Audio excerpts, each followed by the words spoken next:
kidding me? All right. Are you good here? Hello. Great to see you. I just want you to board over there. All right. All right, peoples. Let's get this Where do started. you want to sit? Where are you?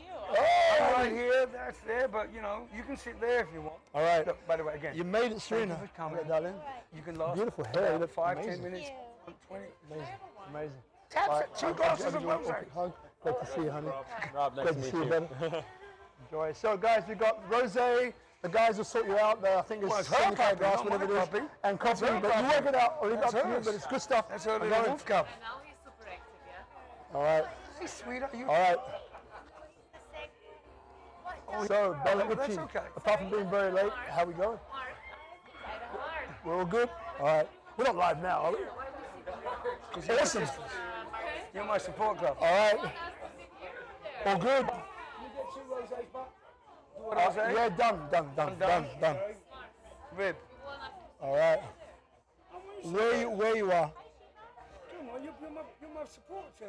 But you can sit there if you want. Yeah. I want you to, did you bring the boards? We love Mark.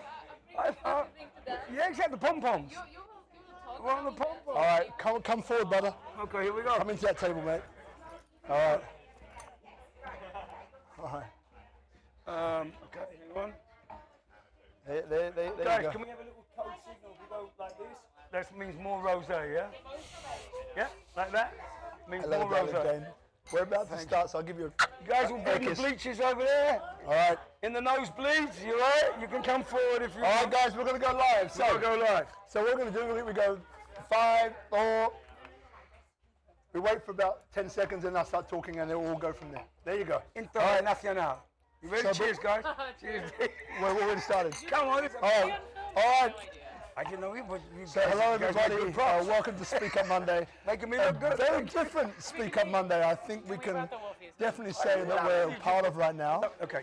Let me leave it alone so we can go. So as you know, every week, Monday, 7 p.m., we're here live from Tropical Nomad, and we have some most incredible guests, of which we ask some questions as a Hello, Q&A Jane. style. And the idea behind it really is it's an inspirational platform, right? So it's where we can also kind of gain some introspection, some ideas, some triggers of what they did to become who they are today, but also in a way that we can kind of relate to it and perhaps maybe try on for size and then have some kind of beautiful response in return. Now, it's not scripted, as you can see from this week. It's not scripted at all. Turn it this way a little bit. So what you get, you're all good, mate. So what you get is what is happening right now, okay? We're live. We're live. So very shortly, I'll introduce my beautiful mate over here, Mr. Martin Baker, who is a very interesting character.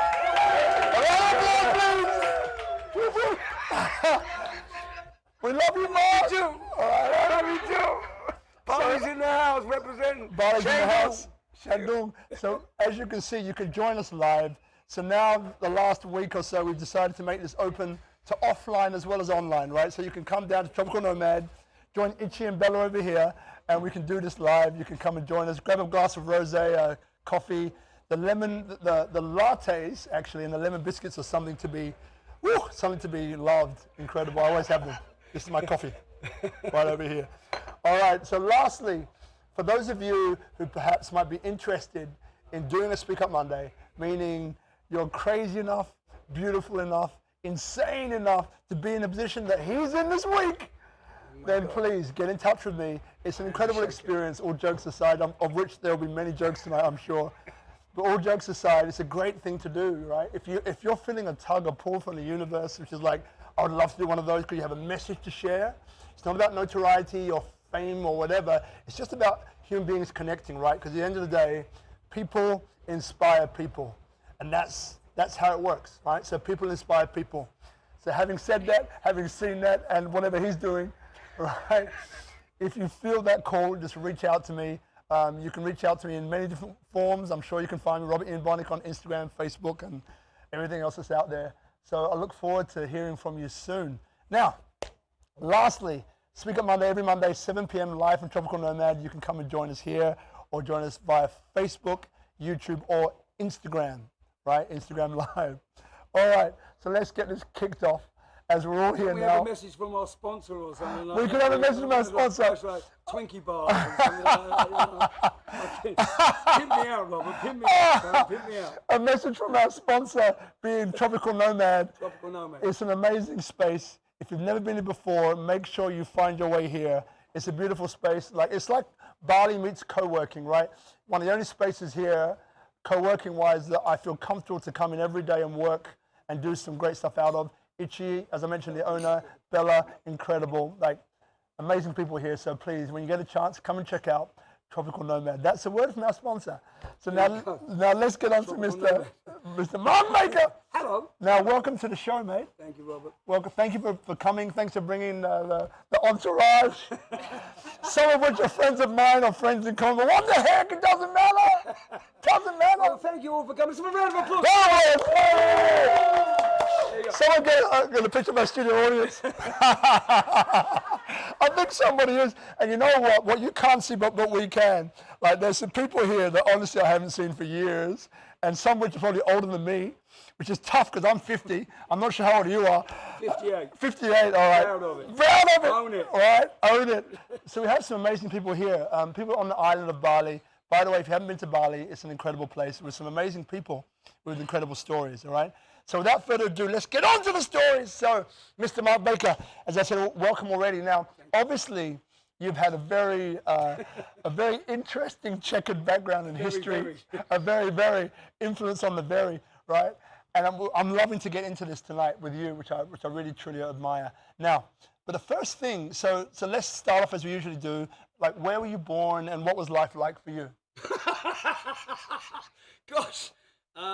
Okay, I was born in Brighton, England, in 1962, the early 60s in England. As some of you know, you probably know because you're from South London, Brighton has a mixed reputation. It's a rough and tumble city, or town, it was back then, it's a city now. It wasn't easy, but that's relative also to, to places around the world, but Brighton has a reputation. It was for the queers, peers and racketeers. You fell into one of those categories. And Brighton was a place where you kind of grew up on the streets. And, you had a mixed lot in Brighton. You had to earn your stripes. And you had to live by your wits a lot of the time. And I definitely had a complicated upbringing. There's no doubt about that. England is a complicated place. It's most of the kids in the 60s and early 70s. You either had very wealthy parents. We have a class structure in England, which you don't have in most places in the world. So you were either upper class, middle class, or lower class, or had no fucking class whatsoever. Low class. And and most of the guys from the working class, working class England, we grew up, you proved yourself on the soccer terraces of your favorite football club. Or you had, a golden teaspoon and you lived, the posh life. I came from the other side of the street. And looking back on it, there's certainly no, what do you call it? There's no volume good. Okay, checking volume. Look, there's no regrets. It is what it is, as long as you learn by your mistakes and you use it to your advantage. To learn from your mistakes and not carry that through your life. So early childhood in England was definitely complicated. It was violent. It was tough, and you learn how to survive. But you have a choice, whether you go the wrong road or the right road. And a lot of people, through circumstance, take the wrong road and end up, being incarcerated or whatever. And life has been a challenge, but every challenge creates an opportunity as well. So I think that's been the direction. Got it. Thank you, brother. Now, one of the things which I love, right, is because I grew up in children's homes. I know we have a connection, right? And part of what this is about, SpeakuP Monday. I know, that's right. But part of what SpeakuP Monday is about gathering people together who I love, but don't necessarily know that well. Because then at the same time, I'm getting to know you at the same time as these guys are getting to know you, these guys and these guys, right? Which I love. And one thing which I also pay particular attention to is that, between the ages of 0 and 7, we're in this theta brainwave state. It means that we're sponges for what's around us, who's around us. You bet. We grab the stuff, we mimic, right? And that forms our unconscious bias growing up. So I love people which have done extremely well to kind of get into that stuff. So when you say that your circumstances, your family was difficult, so can you give us some idea of your family structure or lack of structure? What was going on? Yeah, I mean, exactly, and I think that these days, I think people are more understanding towards the fact that things that happen in your preteen lives affects the rest of your life, and you can carry that love, anger, or hatred through the rest of your life, and without getting into too much gory details. My father died when I was 2. His brother died. I mean, everyone was fucking dying, And when you have my mother who was very much in love with my father, was totally broken and had she had more breakdowns than the AA, my mother. And my brother and I were pretty much left to fend for ourselves.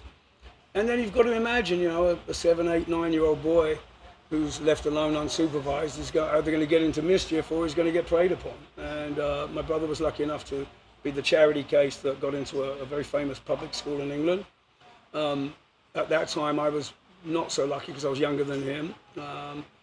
And I learned to live by my wits, and all the good, the bad, and the ugly that goes with that. And again, we don't have to get into gory details, but I think my life was pretty much, shaped by the fact that when I was about 8, a circus came to town, Chipperfield Circus.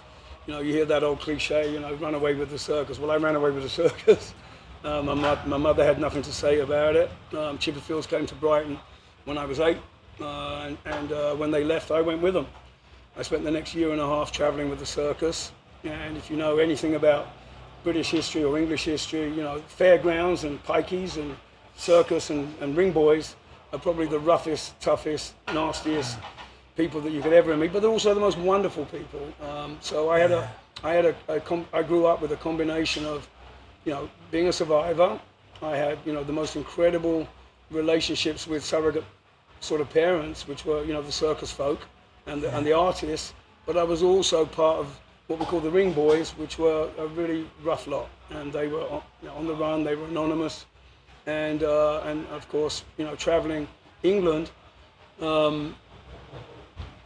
going to a different town, different city every week. It was educational. It was rough. It was terrible. It was violent. It was what it was, But you learn how to survive. And if you wanted those Dr. Martens 16-hole boots, you went to graft for it. That's right. You also had your soccer team, and you went to fight for your team, and that's what defines a young boy in England in the 60s and the 70s. And Jimmy Savile, who was a complete fucking freak.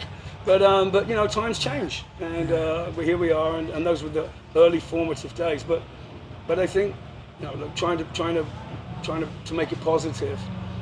You can have things, whether you're a young man or a young woman, or a girl or a boy, that happen to you in your childhood, that can define your life. You can carry that anger for the rest of your life, and I think one of the biggest challenges I've had from childhood is managing that anger. In fact, it was not anger, it's rage. It was absolute rage at the fact that I think I had my childhood stolen.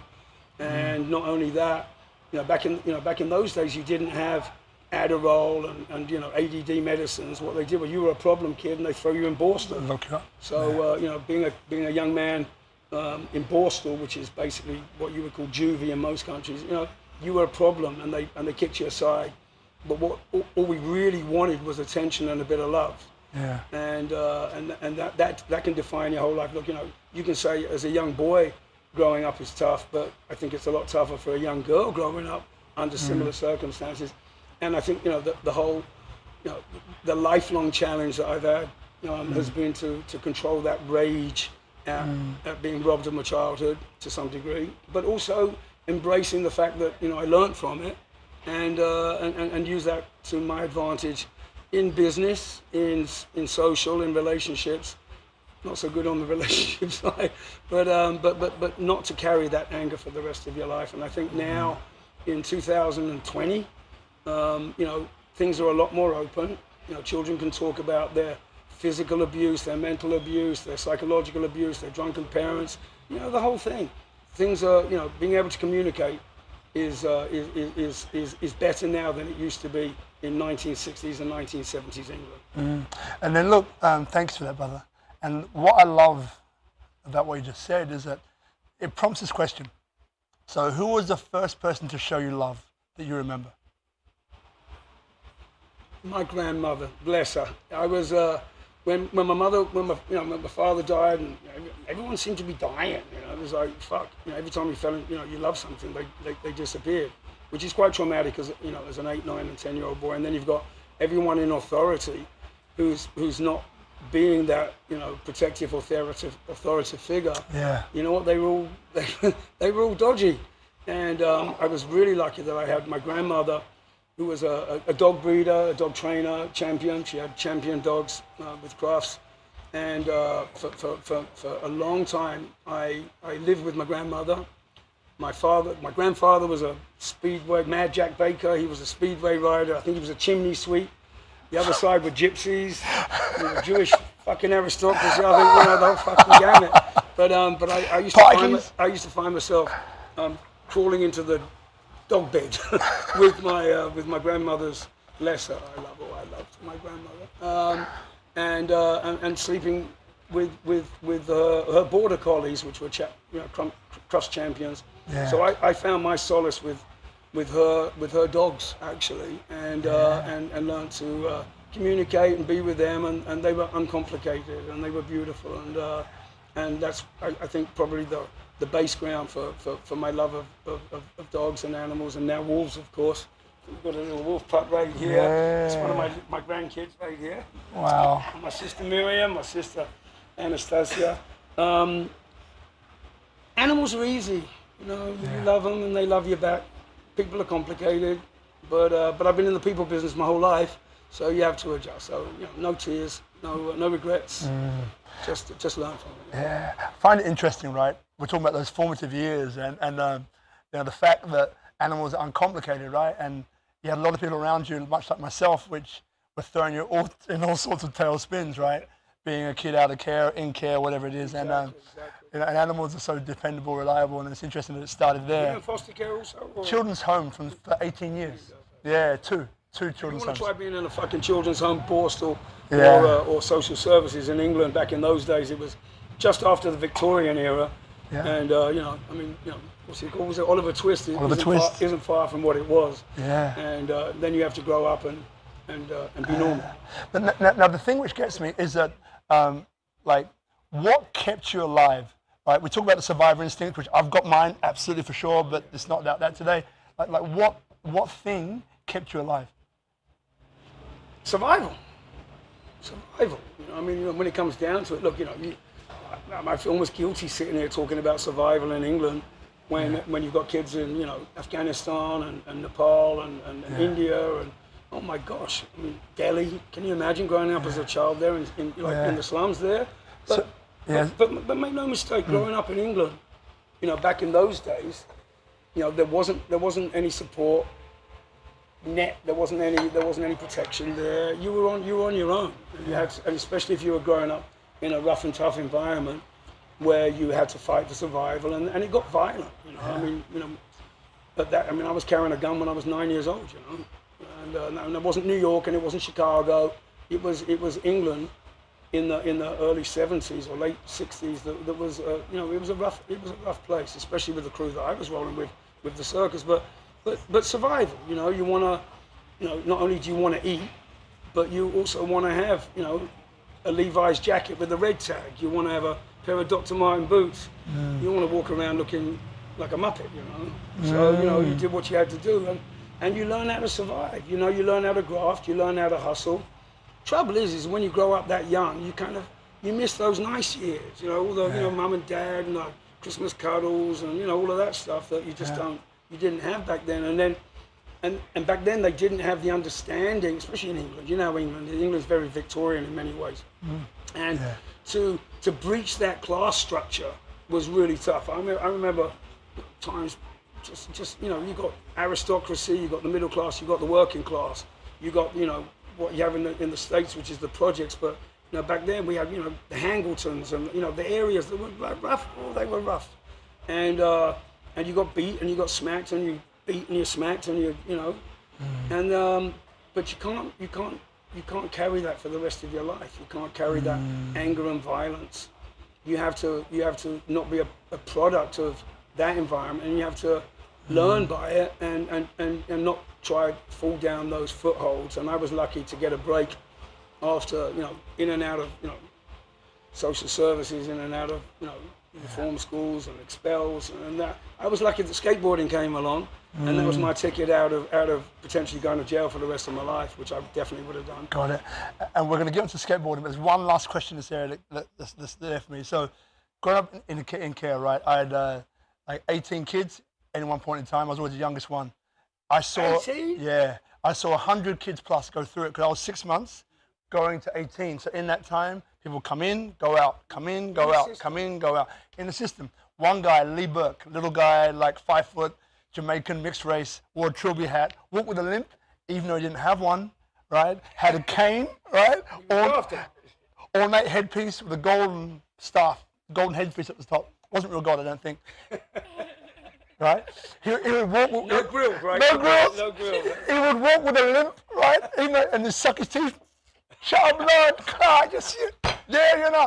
Now, Lee was a guy, right? He said, character, right? He said, Rob, listen, man, you've always got to be your own man, right? You always got to be your own man. No matter what, you always be your own man, right? That's what I learned from him. Because I was soft growing up, right? Soft? Yeah, there's part of me that was soft. 6'2". Part of me that was soft. I wasn't born 6'2". Part of me that was soft, right? Just in case you're wondering. Taller or shorter? He was shorter. He was 5 foot. You? I was then about 5'9". I was taller, right? But here's the thing, right? There you go. That came later. But here's the thing, right? Lee ended up getting shot in the head, dead, playing pool, right? But here's the thing. So he was teaching me all along, be your own man and be a man, no matter what, right? So there are people there in the orphanage who didn't make it, right? They didn't make it, right? Now you say that I'm a survivor, and I get it. But what I'm asking, the real question I'm asking is that what gave you the chance to make it where another guy fell down? What is it within you? That's what I'm asking. Really good question. Look, I grew up, with the potential for horrible consequences. In Brighton especially, Brighton has a lot of antique dealers. It has a lot. It's rough down there, and especially with the crew that I was rolling with with the Circus and stuff. I think, my mother, however amazing, she's amazing. I mean, we have a complicated relationship, and I'm not blaming her for her absence, but she was dealing with her own shit, man. She was young, she lost her husband, she loved him more than life. I mean, apparently my father was a good man, but she taught me to be a gentleman. You open a door for a girl, you light a cigarette, you treat women with respect. Of everything that I ever, and I remember her words, I just like, you got to treat your ladies with respect. And for all the shit that I'm angry about with her, I remember those words. And look, when you're getting blamed for shit that you never did, when you're the problem kid, I was getting fucking shot, running through, thrown out of windows, and I was in the Sussex County Hospital every week, and the poor woman. We were on a first name basis with every nurse out. I was getting shot, I was getting stabbed, blah blah blah. My poor mother. But there was a point where somehow, through all the madness and the potential to become an absolute fucking murderous killer, which was absolutely on the cards. And I'm not going to say that shit didn't go down. That was really bad. But no one got clipped that didn't deserve it. You know what I mean? So there was a line you don't cross. There was a line you don't cross, even from an early age. There's just, and that's a line that you have to adhere to. And it's not easy. You want to make a quick buck, and that line carries for the rest of your life. Do you want to hide the cash from the clubs in the roof? Do I want to take advantage of the young girl who's in my nightclub? Do I want to? I mean, there's just a fucking line you don't cross, and not only because of the legal ramifications, it's just a moral obligation. You just don't cross that line. And but if you add the rage to it, the potential to do damage and end up incarcerated for the rest of your life, and I was incarcerated for a period of time, and there are things that have gone down in the past that were terrible, but no one got clipped that never deserved it. That's all I can say. But there's a line, there's a moral ground. You just don't cross that line. And I've stuck to it, and I can only imagine that,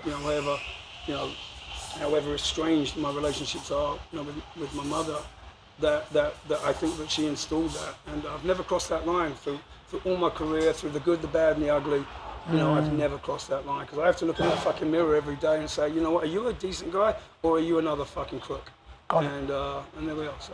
Got it, brother. Thank you. So now with this rage, right, that you're talking about, so then I think I know the answer to the question, but I'm going to ask it anyway. So like, how did you exorcise It took that 45 rage? years. It's only recently that I've got over it, and it was an incredible woman actually here in Bali. Look, on the journey, and I think I want to try and make this about us. It's coming. It's It's not coming.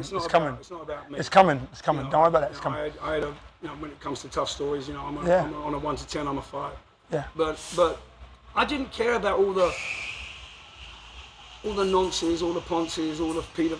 They were all out there. Yeah. It wasn't that. I was more angry at a school teacher, and we've all had one. It wasn't just an angry school teacher. She was a fucking monster. Yeah. She bullied and beat and took advantage of a 9-year-old boy.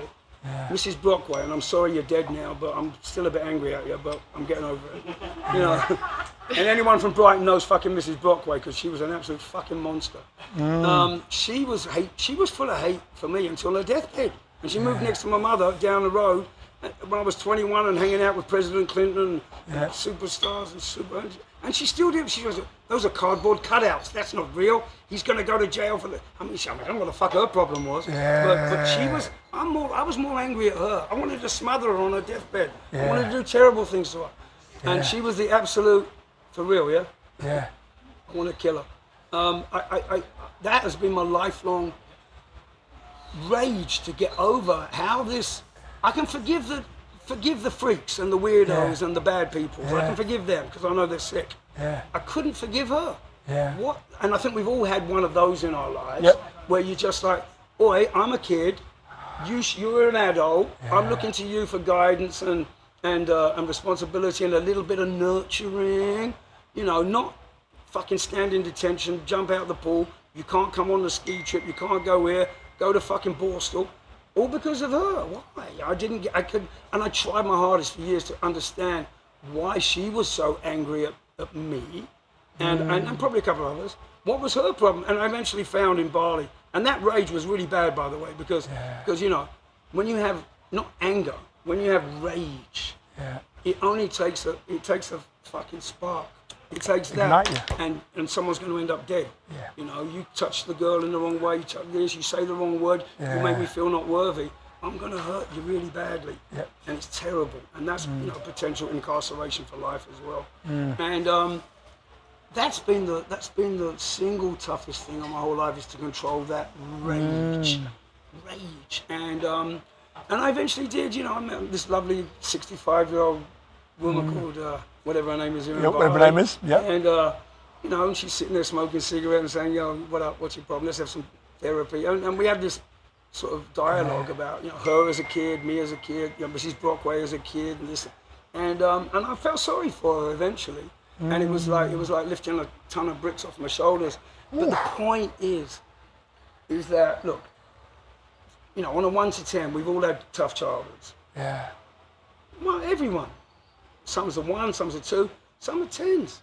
Do you live your life in anger and rage and feeling not sorry for yourself, rightly so, but do you just find release yourself from it and just fucking either become a teacher, a mentor, or at least just shine a bit of light in the world instead of being that angry fucker, that's knocking people out all the time. So that's been a challenge, and it's beautiful, and there's a lot of love out there, and tough guys cry a lot over movies, and, things like that. Because puppies. Because the funny thing, the irony about you is that I don't know you. I'm getting to know you, and but I see both, right? So I know you're a man not to be trifled with when it comes, and I feel that in you, as you may feel it in me, we feel each other, whatever. But I feel a huge amount of love from you as well. Thank you. Huge. It's huge. I think I was watching one of those right now, okay, without getting, and we're on that subject. Right now, there's so much anger in the world. Everybody's at each other's throats. Everyone's scared. Everyone's like losing their security. You know, rich, poor, whatever. Everyone's on shake. This is rocked the whole fucking world right now. Whatever you believe, the mask, the COVID, whatever, it doesn't matter. Everyone's security has been rocked right now.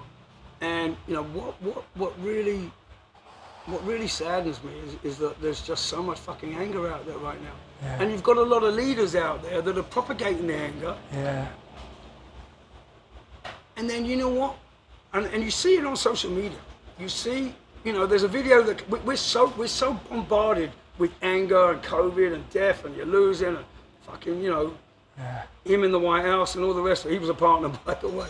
So we know him quite well. But you know, you see a movie where, you know, the animals, but people are doing nice things.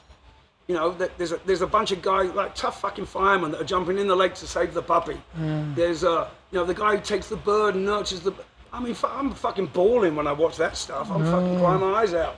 You know, so I'm fucking making something nice. It's kind of nice.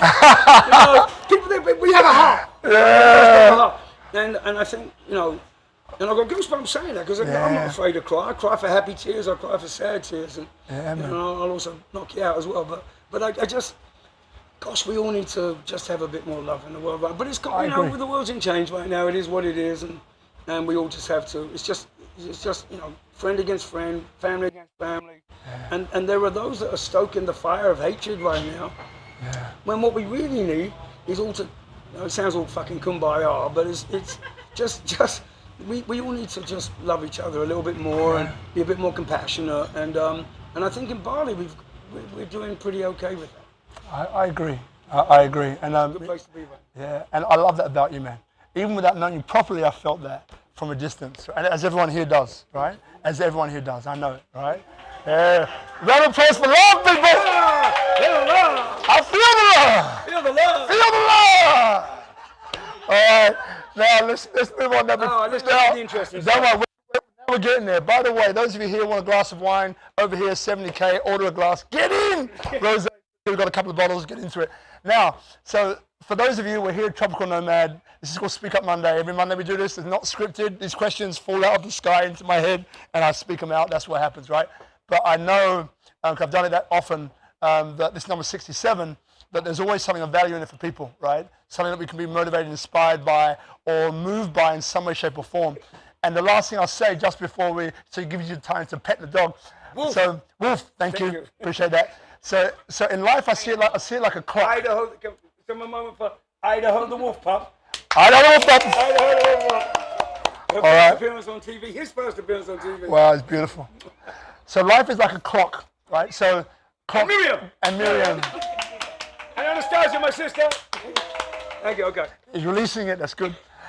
So clock, right? So 12 till 2 this is what I know that I know, right? I know my name, I know where I live, I know my car I drive, I know how to get to work and back and so on and so on and so on. 2 to 4 this is what I know that I don't know. I don't know how to get to the moon. I know the moon's up there, but I don't know how to get there physically. I know there's nuclear science, fission, splitting an atom, energies, but I don't know how to do it, right? And then you've got the 4 till 12.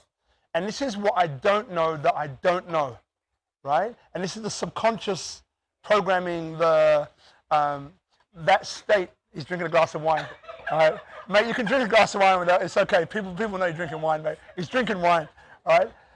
So SpeakuP Monday, what it's about triggering that area there, the stuff that you don't know that you don't know. And that's with the guest as well as you watching at home. Now that's enough time to give him a bit of a segue, a bit of a break. So let's get into the fun stuff. So now, skateboarding. So we went from the circus and went to skateboarding. So how did that whole thing unfold? Okay, well let's just have a moment for the circus for a second. Yep. Everyone thinks, circus and elephants and tigers and that. Most of my work with the circus in the beginning was I was dressed up as a gorilla or a clown, and I was stuck on top of a fucking chair, on top of a truck that drove around Brighton blaring music, and every other town we were in, saying the circus is coming to town, the circus is coming to town.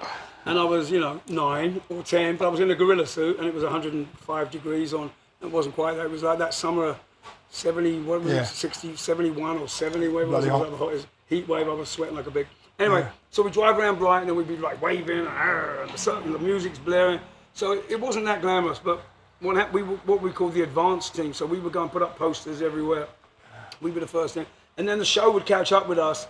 And when the show came, obviously, then it was fun. Then I could, be that, that kid that was the circus kid, and be in the ring and, put the clown shit on and clean up a lot of elephant shit. But I got to take care of, the lion cubs and this. And now, of course, we know now that, live animals in circus is not a good thing. Chipperfield Circus was probably the biggest show that was rolling around Europe.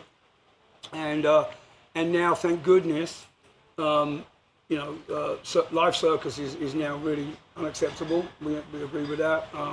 Cirque du Soleil, our brother, Guy La Liberté started Cirque, and that's wonderful. But it was this was the early 70s, late 60s, and then when that all went down and backwards and forwards, in and out of schools, there was this phenomenon started called skateboarding, and I had a lot of time on my hands because I wasn't at school. You was like, please go home. And so somebody gave me a skateboard and I started tic-tacking around.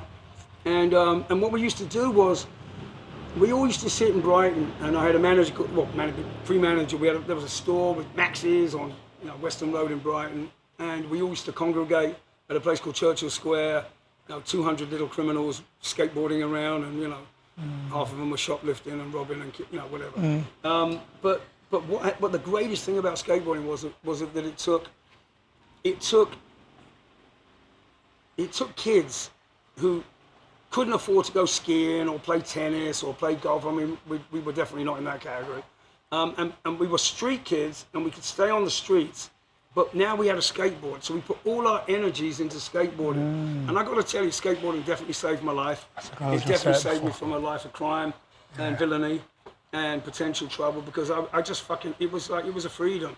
And every month we used to get Skateboarder magazine, and we'd see these guys in California, Tony Alva, the Dogtown Boys, I mean, the California girls. English girls didn't quite look like the California girls back then, you know what I mean? Sorry, sorry. And it was a dream. It was like, oh my God, you dream. And they were skating. And then they started, we were on the whole, and then they went here and on banks, and then suddenly they were skating swimming pools. And then, of course, we were, trying to break into people's houses and skateboard in their swimming pools, which didn't go down well.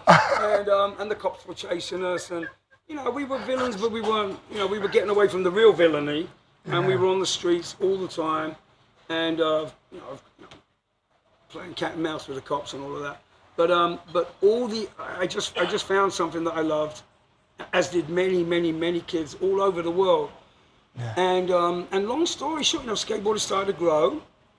And I had more time than anybody else because they were all at school and I wasn't. So I was skateboarding a lot and I loved it. And we started skating banks and pools and started to get better. And then they started to build skate parks in England, South London. Yeah. We used to go up to London South Bank. We used to go up to Hampstead, Harrow.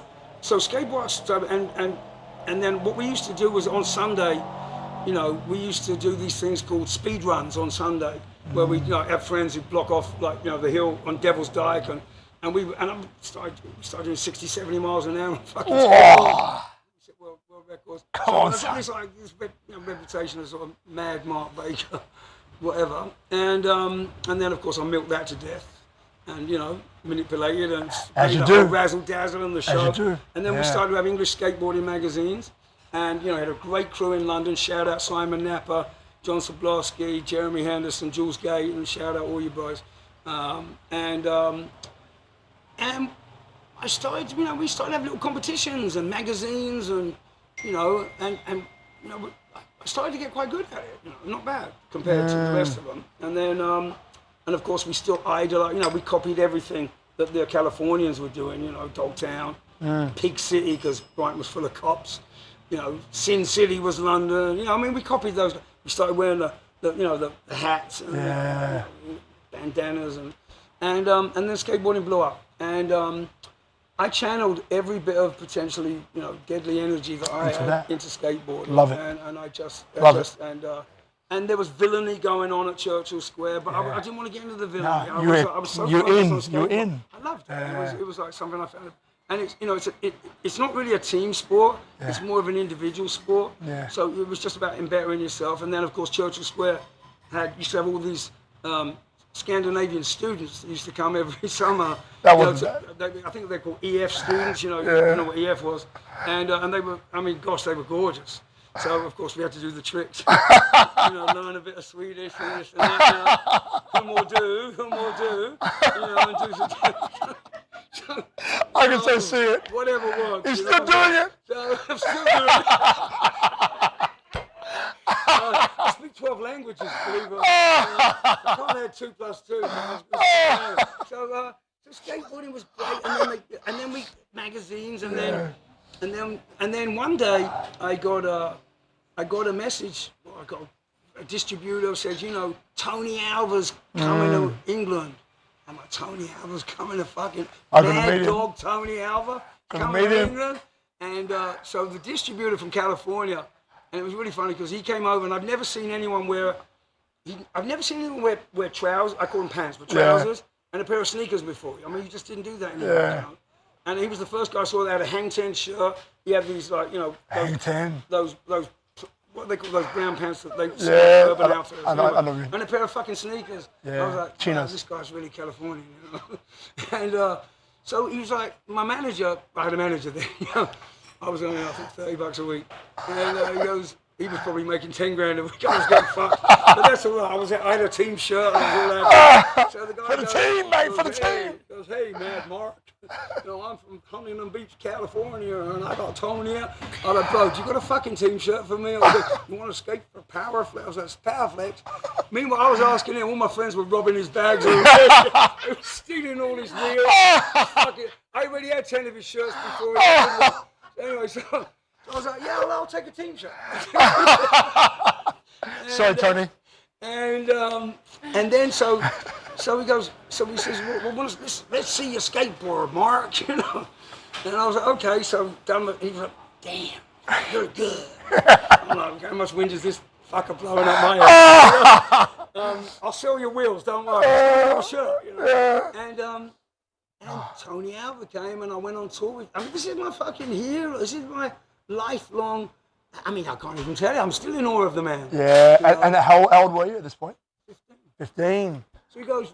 So we done the thing, and we went on tour around England, and you know, we had managers, and Tony's a superstar. You got to imagine how big skateboarding was back then. It was. We go to shows. We do shows. There were like 4,000 or 5,000 kids there, and they wanted autographs. Yeah. And we stayed in hotels with sheets. Fluffy sheets. I'd never seen a fucking fluffy sheet before. You know, those horrible, nasty fucking blankets they put on the beds in. Little fuck me, they got down comfort. Anyway, so it was like, fuck, this is good. We'll have some. You know what? Quick aside. At 15, I was playing basketball for England, and got the same. And got at 15. I didn't want to stereotype it's you, the but same. I It's the same age. Yeah. Just let you know. Same age. I went to London and people were asking for autographs, and it was like, oh wow, I'm a rock star now. You know, milk that fucking cow. All the way, and, man. All the way. But it was beautiful and it was wonderful, and so then he goes. So Alva goes back to him and goes, yo, Mad Mark. You want to come to California? Do I want to come to California? I'll be there tomorrow morning. Then we get Freddie Laker, $49. You know, fucking London to fucking New York, and I'll hitchhike to LA. Love it. And then he goes, do you want to come to Paris? No, I don't want to go to Paris. No. Yes, I'm going to Paris. Go to Paris. And it was, back in the early 70s, they had a skateboard park called Béton-Yulon, crying concrete. And we showed up at this park, and there were like 8,000 kids there. Wow. And they were there to see me. You. And I couldn't believe it. And so, they put the music up, and we were cranking, and I was like, I'm not bad at this stuff. So, I fell in love about 3 times that weekend. And, and that was the start. And he goes, Mark, Mad Mark, you got to come to California. And I was like, bro, I'm booking my ticket now, I'm coming. And that was the start of my breakout of, potential life incarceration in England. And I went to California a week later. I stayed with Tony Alva. And this is the start of, you've probably all seen the movies Dogtown and all the rest of it. And I lived with Tony. Jay Adams, Jimmy Plumer, Wesley Humpston, Jimmy Muir. I mean, all of them. I mean, I've got goosebumps now. I was like, fuck me, you know, Mark from Brighton, and California. And of course, back home in England, the magazines blew it up. And yeah, I was like, fuck. So for you, like, was that luck or was that something else? No, I fucking worked my ass off for it. There you go. I wasn't going to be second best. I wanted to win it. Yeah. But I didn't want to win it at other expense. You know, I was still, you know, I used to go to all the shows and, you know, sign all the autographs and, hey, you know, I'll be that cool kid. I wasn't arrogant. You know, I was just fucking blessing every day. I didn't have to sleep in the, you know, in the lockup. You know, so no, I was, yes, a bit of luck that at that moment he came with this, but I skated 18 hours a day. I mean, I woke up and skated. I broke every bone in my fucking body, every wrist. You know, I can't get out of bed in the morning with air conditioning because everything's broken. And it's not like we were wearing pads back then, you know what I mean? And then as the skate parks got bigger, and you know, just to touch on the skateboarding stuff, look, right now in the world, skateboarding's big again. You know? Back then it was huge, and then it died, and it came back. Tony Hawk, you know, bless him, respect. You know, these guys, nobody knew what could be done then. You know, like, here's a swimming pool. Let's go and do a grind or do an aerial. I mean, who knew how to do that shit? We invented it, and in the learning process, we broke everything. We have the helmet concussions. People got hospitalized all the time. You know, Steve Olsen, I love you. Shout out, Big Steve. You know, we were pioneers, and we weren't getting paid. You know, Vans shoes was a tennis shoe that tennis people played, which was definitely not, but they had great soles, the crepe soles, so we took the white tennis shoes, which are, you know, a bit weird, and we painted them blue and red and green, and look what you got now. You got like 85 different colors of Vans. Of course, we didn't get paid. You know, we were selling, you know, millions of skateboards. We got paid nothing, but it's okay. I got no regrets. You know, we done good, and it gave us an opportunity to travel. But I was from Brighton, and I was rolling around with the Dogtown boys, and was semi-accepted because. But let me tell you one little funny story. So I go to California, and Tony's like, "Yo, wake up, we're going surfing." Oh, well, surfing? Well, you know, I've heard about that. Yeah. You know, where are we going? Malibu. Oh, Malibu. Okay. So of course, back in the '70s, you know, we used to wear swimsuits, speedos. In fact, they were a bit less than fucking speedos, you know. So, you know, we've gone to Malibu, and Tony's got his long boards and his long hair. And, yeah, fucking, yeah, locals only. Yeah, fucking kill. And we go to Malibu, and I put my speedos on, and I'm paddling out into Malibu, Third Point, paddling. I was fucking swimming and dragging the board behind me. And all these Malibu guys were like, I was spitting at fucking fag. And I'm, what the fuck is wrong with you people? And then I'm lying out there waiting for wave, and I pulled the swimsuit up in my chest, so I just want to have a white ass. I gotta get my ass tanned. And now they're really fucking paddling away from me, trying to throw punches at me, you know. What's wrong with you people? You know? This is England, Speedos. Killer they weren't in yellow, Speedos. I mean, I think they were black. You know? Killer in Speedos, yeah, mate. I had a great suntan on my ass. So of course I caught a wave, and I knocked everyone out of the way, and was clumsy, and some guy punched me right in the fucking face. And then we got to the beach, and I cleaned them up. it was terrible. And Tony was like, dude, he was walking like 10 feet ahead of me. He was like, I don't know you. I'm dragging the board behind me. Blood on his head. Like, what's that geezer? You know, Borat. Yeah, I like Borat. Walking up Malibu Beach. But I'm not the Mankini. geezer. So, yeah, I had the Mankini. I'm walking up the beach, and yeah, I mean, I'm not the guy out, so it was like, I didn't get to, but Tony's like, you're not coming surfing with me. You stay at home. You practice like in the bathtub, and we'll do that later. So I got a pair of board shorts. Love it. Welcome to surfing in Malibu. You know, like in the house. You know, like there's a few things there that make me laugh. Story. Which make me laugh. One is obviously as a kid, you know, when you have that kind of stuff happen to you, like sport, I find is an amazing way to exorcise that stuff. It just skateboarding, something to focus on. It wasn't like skiing or tennis. You know, I mean, that was for rich people. They were rich kids. Skateboarding, you know, you could. And now, you know, skating has always dominated not just that street style. Everyone was doing, all their clothing stuff until Vision Streetwear come along. Yeah. And streetwear came, and it was acceptable to wear a pair of fucking sneakers to the office. Yeah. Nobody wore sneakers to an office. Nobody wore, those jackets and sweatpants. Skateboarding has not only been, a savior of street kids worldwide. It's been a fashion and trend and music setter since 1974. Okay, and now more than ever, skateboarding actually, which is amazing. And now you've got young girls skating, and of course the Olympics. The Olympics are Olympics. But now it's in the Olympics when they have the Olympics. Yeah. But and a lot of people are like, skateboarding should be in the Olympics. We're street. Skateboarding should be in the Olympics, and I'll go on record for saying it.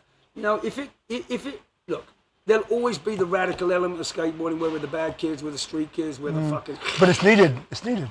You've got Pretty Poison right next to you, dude.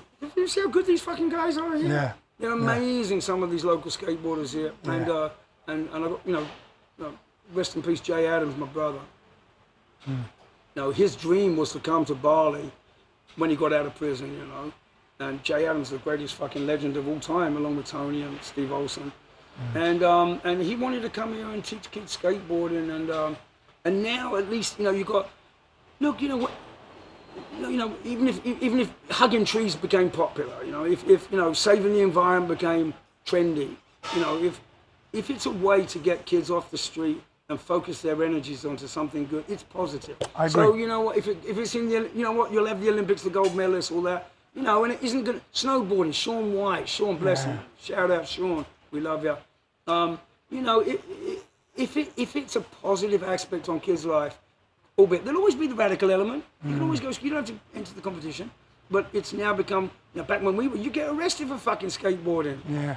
Now it's becoming accepted, and of course the television stations, same with snowboarding. They didn't want snowboarders and the long hair and occasionally smoking the fucking hoo-ha. They didn't want those in the Olympics. But if they didn't have snowboarding, their ratings wouldn't go through the fucking through the floor. So they introduced snowboarding, and look, it saved the Olympic Games in my mind. Skateboarding will do the same. I agree. We're in 2020. We're not in. What are you going to do? It's so fucking interesting to watch the guy push that little puck down the ice thing. No, shut up.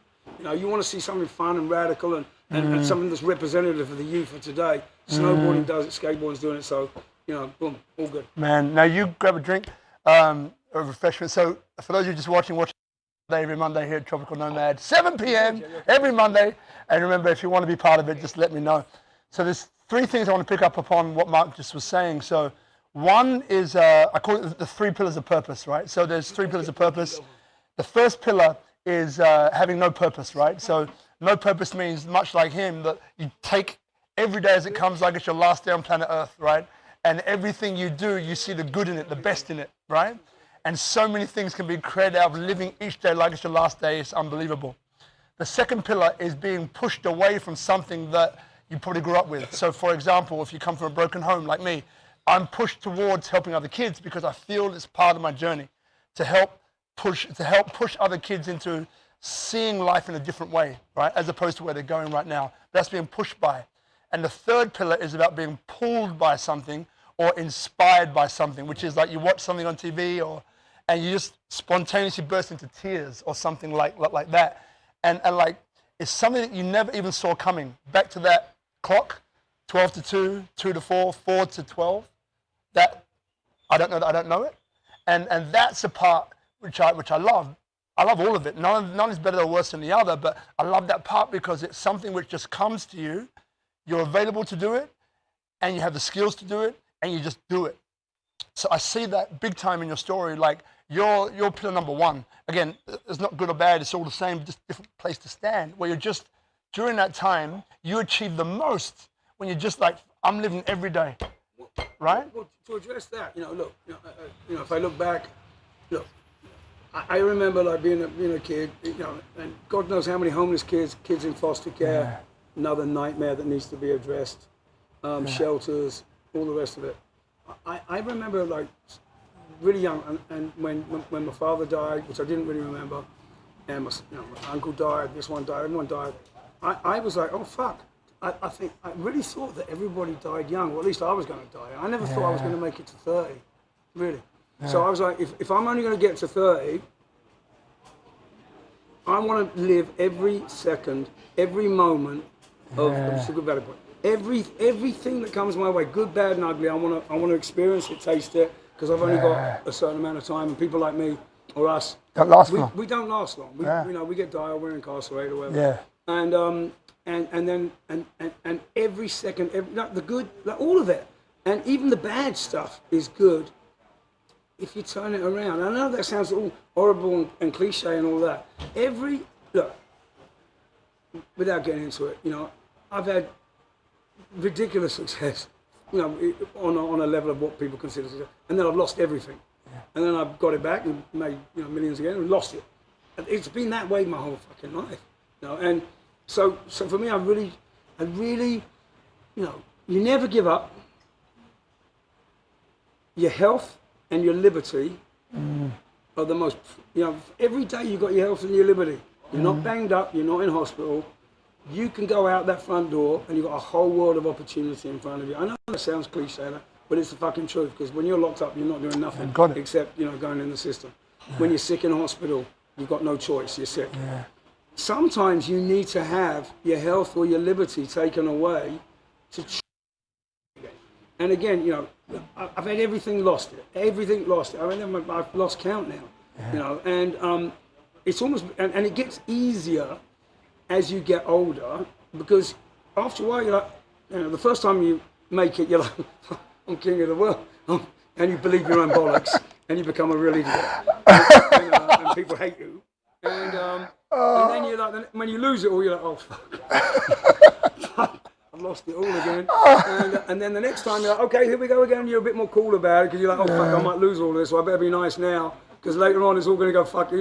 On the way up the ladder, on the way down, they really give you a boot on the way down. So you're a little less arrogant, a little less cocky. And then after you've done it like 5-6 times, you're like, oh fuck, this is whatever. And right.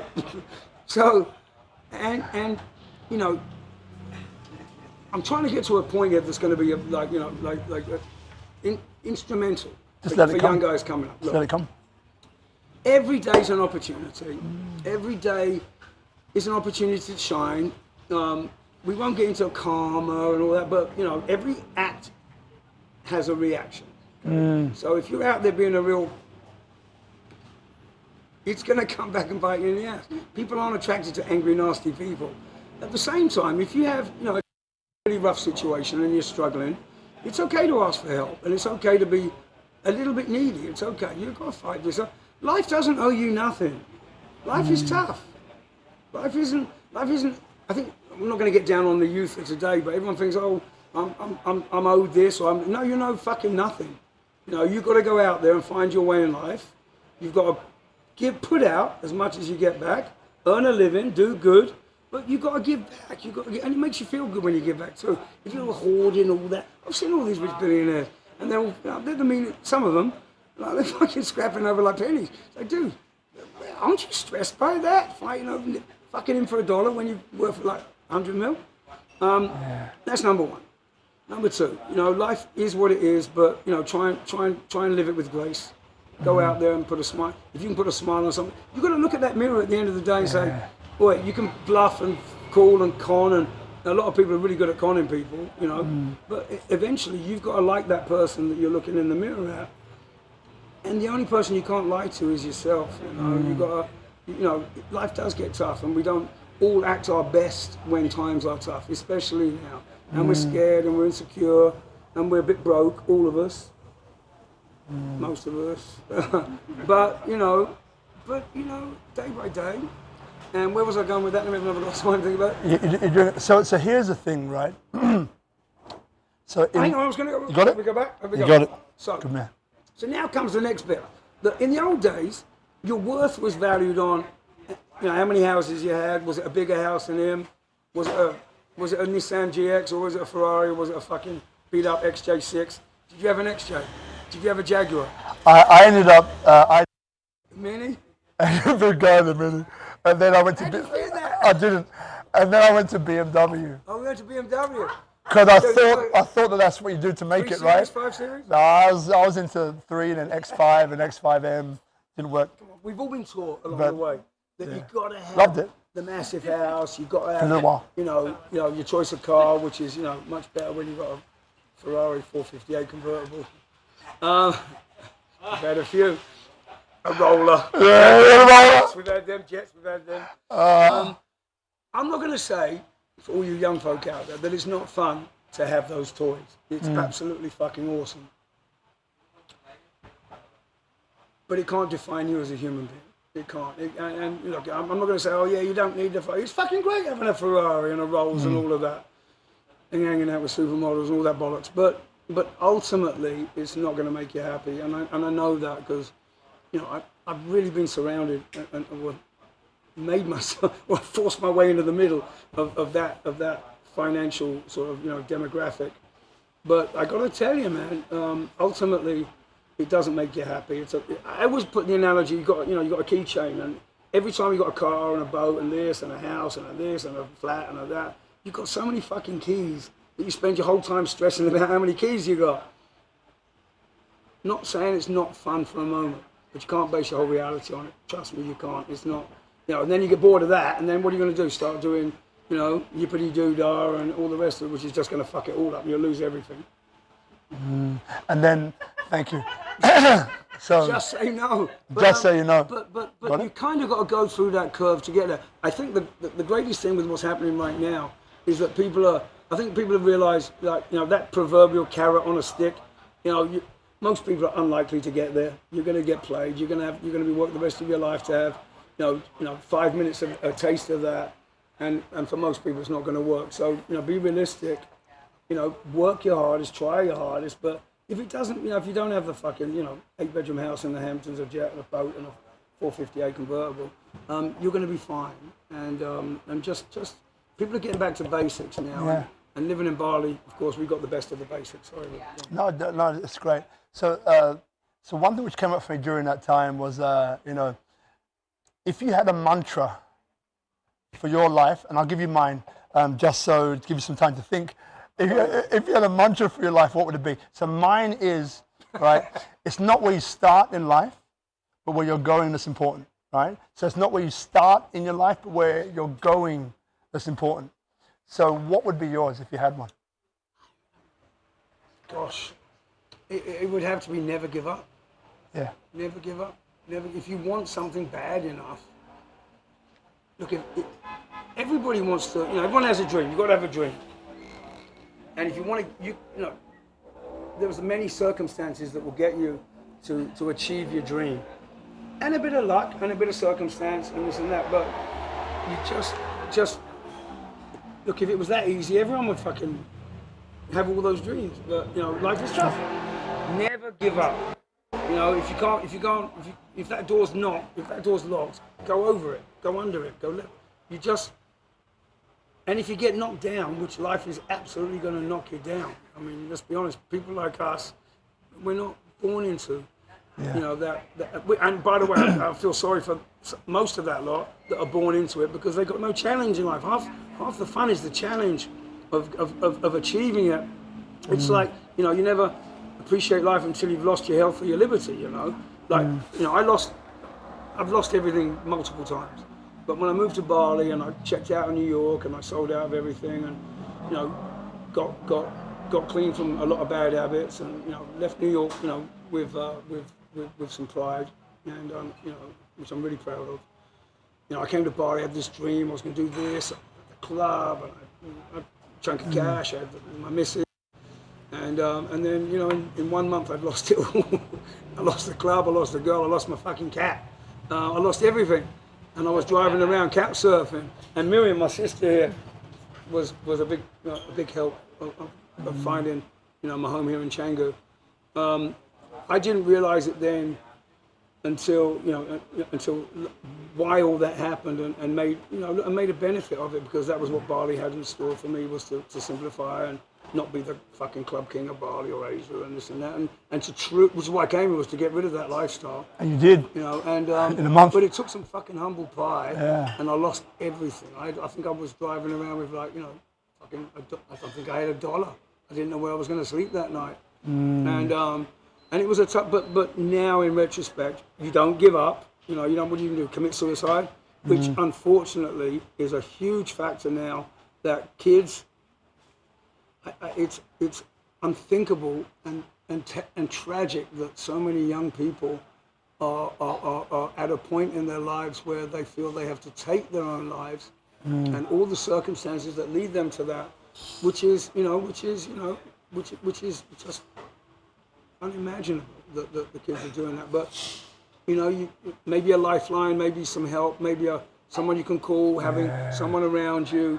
Look, you know, for all you guys out there that are feeling a little hopeless and a little despair, especially right now, we're all in the same boat. And if you think, you know, we live in this life of Instagram and doctored pictures and all the rest of it, you know, let's make it, you know, 98% of people, you know, are struggling right now. They're struggling with depression. They're struggling with making ends meet. They don't know where tomorrow's money's coming from. But let's put that in some sort of check. You know, there's degrees of bad. I mean, we're not living in fucking Calcutta where you've got the slums and these people are scavenging through garbage to eat. And that's awful in this day and age. Yeah, I'm not going to get all like kumbaya and all of Save the Planet and all the rest of it. But we've got some real issues that we have to address right now in 2020. COVID has brought, I think, you know, or whatever you call it, has definitely brought some stark realities. The fact that we have a heavily populated planet, we have, you know, resources that could sustain us all, but everyone's just got to just learn to love each other. I know that sounds all right, but it's the truth. We can't. There's border, you know, black, white, yellow, green. You know, I think we need a Martian to come down, like not like, you know, just in a UFO. We need the full fucking ET to come down and go, oi, all of you people, like we're up there looking at you lot. You all guys need to hug each other and fucking like for real, because we're like, no, that's not a real ET. That's a fucking made up ET by Trump or fucking Biden. And we need to all like understand that we all share this planet, and you know, look, this is the time right now. You know, we can't keep choking something and it lives. It's going to die, and that's what we're doing to the planet right now. And again, without getting all kumbaya, whatever political fucking party or aspiration, COVID, mask, love the mask, whatever. We are now, like, you know, back when we were kids, we had 3 billion people on. How many people live on the planet now? 7. 7 fucking billion in our lifetime. If we don't start taking care of each other and our planet, you don't have to go out and start fucking, oh, kumbaya, let me give you a flower. I mean, let's be realistic, but we have to just be polite and nice to each other and a bit more caring, because this planet is becoming so busy, it doesn't work if we're all mean to each other. You know, that's just common sense, Look, thank you, brother. So with this, right, so we're talking about Bali, right? So this is the tricky question. Like, what has Bali brought to you? Because we'll get to the clubs in a second, but what would you say Bali's brought to you? I when I was living, you know, full on New York, which meant, you know, 7 days a week. I don't think we slept for 2 or 3 days at a time. Yeah. I was working. I was working in. I started work. I was humping furniture up in Harlem and the Bronx and Staten Island, in the worst neighborhoods that you could never imagine. It was, you know, the height of summer. It was the crack epidemic. Everyone was shooting at each other. I was shot at. I shot. You know, we did what we did.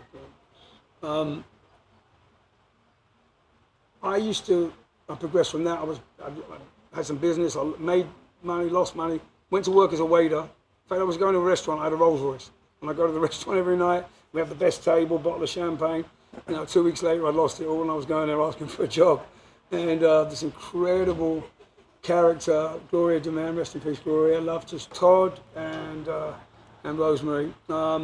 She was like, yo, honey, you want a job? I was like, yeah, I need a fucking job. But I still had the Rolls Royce, so I come to work as a waiter, you know, with the Rolls Royce. I used to siphon people's petrol to put the gas in the car. True story. I'm a fucking way. I had a persona for every car. I was Fritz from Berlin, and I was like, you know, Ahmed from Iran, and I'd be like, what would you like to eat? And I was around, and every time they were clicking fingers and whistling at me, I was looking at my Rolls Royce. I was like, oh fuck my life, you know. But I met all these celebrities, and we had a laugh. And then I was going out every night, and you know, there was a lot of partying, a lot of booze. New York, Manhattan was 7 days a week. of course, that was the start of a lot of drugs in New York. Yeah. And once in a while, you can't avoid it. You know what I mean? So anyway, long story. I was delivering furniture. I was collecting furniture. I was a debt collector for some unsavory characters for a couple of years. Where were we? So we were in New York.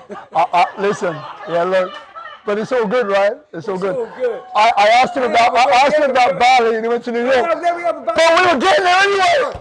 And and I do this and that, and waiters in New York were earning a lot of money, and I bought I still had the rolls and the siphon petrol, and which was quite. I think I had a fucking some razzle dazzle Porsche that I couldn't afford to fix the ignition, so I'd get everyone to push us down the road, and I'd say, oh, it's a special race car. You just have to push us to get us started. I mean, the bollocks that we came up with. I partnered up with this crazy Israeli guy called Ron, who was just out of the military, and we would be the two white guys going into the South Bronx in the middle of the crack epidemic with the burnt out buildings. I think we were all carrying, God knows how many guns we were carrying, handcuffs, isn't it? And then we had the rolls, and they were looking at us like, you've got to be fucking kidding me. You got 50, 60 brothers on the stupider projects. They're like, are they cops? Are they gangsters? Who are they? They're not quite sure. And he had these piercing blue eyes, and I had these, and we'd be like, Starsky and fucking Hutch, going in the project. That's the story. And then they'd all start shooting at each other, and I could go on and on with the stories, but it was nuts. And the big scream would go 5-0, 5-0, when the cops are out there, and they all start shooting at each other, and we'd be hiding under the repossessed television that we just repoed out of the 16th floor. And they were throwing the bags out the window, and the heft get chased by the cops. And we used to find these bags every once in a while, and turn them right over to the cops. No, and the stories are great, but where was I? So New York. New York. Okay, Bali. So then, true story. Then we'd be, somewhere was a wait, and then I saved up enough money, and then I'd be like, let's go on a trip. So we had these motorcycles, and waiters in New York earn a lot of money. So we bought these motorcycles, shipped them here, shipped them to Europe, shipped them to Asia, and of course we shipped them to Thailand. We went to do all of Asia, and travel down through Thailand, Burma, as it was called back then, Cambodia, Laos, all that, whatever. And then end up in Bali, which sounded so exotic and so wonderful. Of course, we shipped the bikes in, and then we didn't figure it. I fucked up, didn't realize you had to pay a bond and pay the money. So the bikes got fucking pounded, and we lost everything. Ended up renting those little bikes. But we went all around, and we ended up in Bali, and the moment I arrived in Bali, I fell in love with Bali. As those of us that live here understand our first experience in Bali. And I wept. I wept. I was so in need of some fucking sleep, and hugging trees. And I ended up going up to Cyan Terrace, up in Ubud, which back then, Jagger got married. I mean, forget all of that bollocks, but it was just magical. It was beautiful, and that was 80, 82, and every year after that, whatever happened with my career that fortunately took off, and I was a waiter and bought the restaurant. And opened more clubs, and the rest is kind of history. But I always used to come to Bali in August and just cry and hug a tree and sleep and just connect with some peace and quiet. And then go back in September for Labor Day and spend the next 11 months partying my ass off and working and blah blah, and come back in August. And I think that along the way, I think most of us. You go through your life. What's your checkout? You're gonna have family. You're gonna have kids. What is it for you? What is it all for? Where do we end up? What's the meaning of it all? I always knew in my heart after that trip that I would eventually end up living in Bali. So along the point being is that we can all dream. Every day you got to live. Every day you got to give it your best. You never give up. You keep fighting. You couple on the chin. You keep going. You keep going. And if it doesn't work out, I always love the fact that in America you're taught, if you don't end up in Palm Beach, Las Vegas, fucking on the penthouse what are the chances that most people are going to end up in a fucking $100 million, $50 million penthouse in Manhattan? About 1%, half of 1%, about zero. You've got to be realistic, otherwise you just disappoint yourself. You have dreams and aspirations, but I always knew that, in all honesty, and at that point was with all the toys and all the boats and the jets and the Ferraris and all the rest of it, the supermodels, which was great. I loved it for a moment, but it was exhausting. And I was really happier in Bali, walking barefoot in a sarong, living on, eating fucking varung food, which is really good. And look where we are, barefoot in Bali. It's amazing, isn't it? And so I feel blessed to have at least had that as a rail track through life, where however good it got, however bad it got, I always knew that I could end up in Bali. So I found my place, and I think for everybody, look, follow your dreams, fight, but have a realistic, have a plan B, have a plan B, and follow what makes you happy. And I think that these days, everybody doesn't have to buy into that. You've got to have the fucking mansion and because most people aren't going to get that. It's just the system is skewed against you. You're not going to win it. There are a small percentage of those that are just multinationals. And I'm not going to get political, but find what makes you happy. Give life your best shot, but do what makes you happy. And now I think these days, what makes you happy is people are having a big reevaluation right now. Like what makes you happy? Because all of that stuff has a lot of fucking stress with it.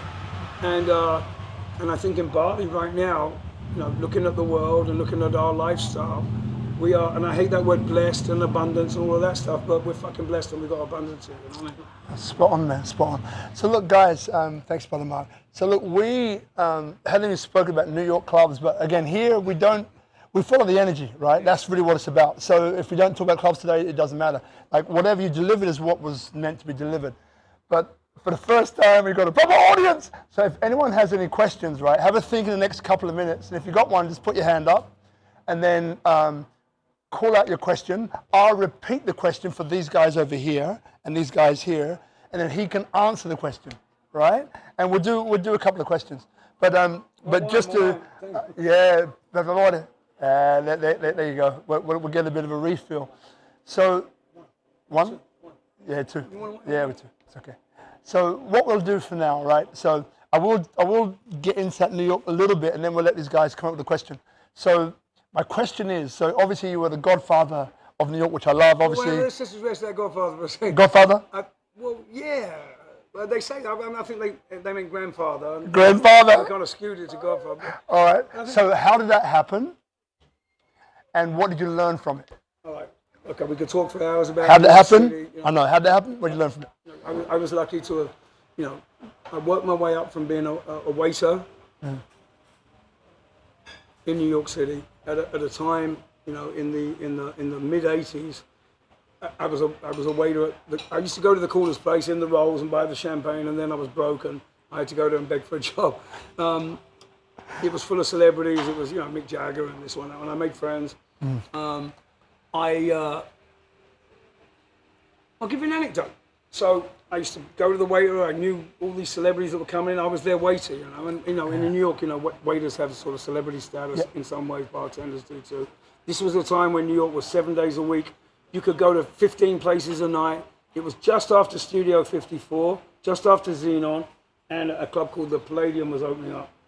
The Milk Bar, Save the Robots. It was 7 days a week. It was fueled by God knows what. It was fueled by what. And we never stopped. We never slept. We were out networking 24 hours a day. I felt I was everywhere. I met uptown. You had uptown, Upper East Side, Upper West Side, Lower East Side, Lower West Side, Midtown.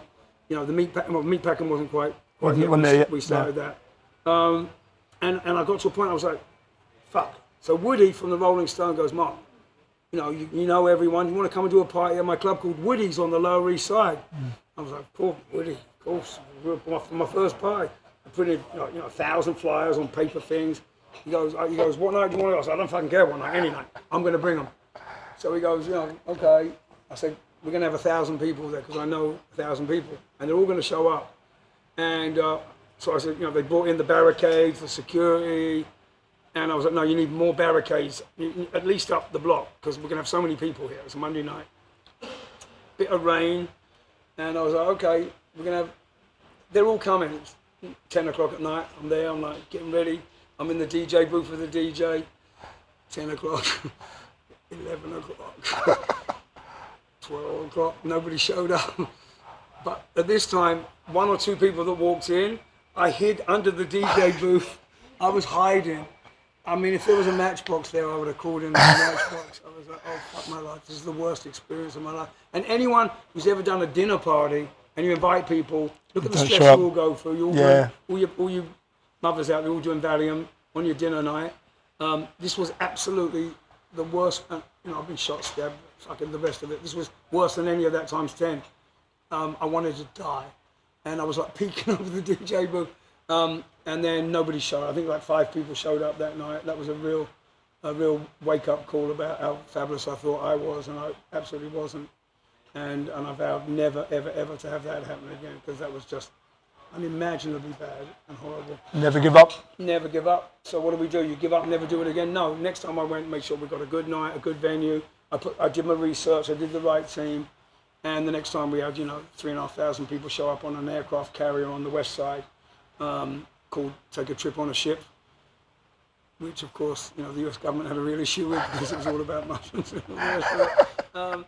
And we started doing parties, and then we started, we were there at this time in the early 90s where, just by association, I had a lot of friends from Sweden and from Europe at that moment were the top supermodels, and from England and who and blah, blah. Yeah. And we used to just hang out. So I was like, well, let's do a party.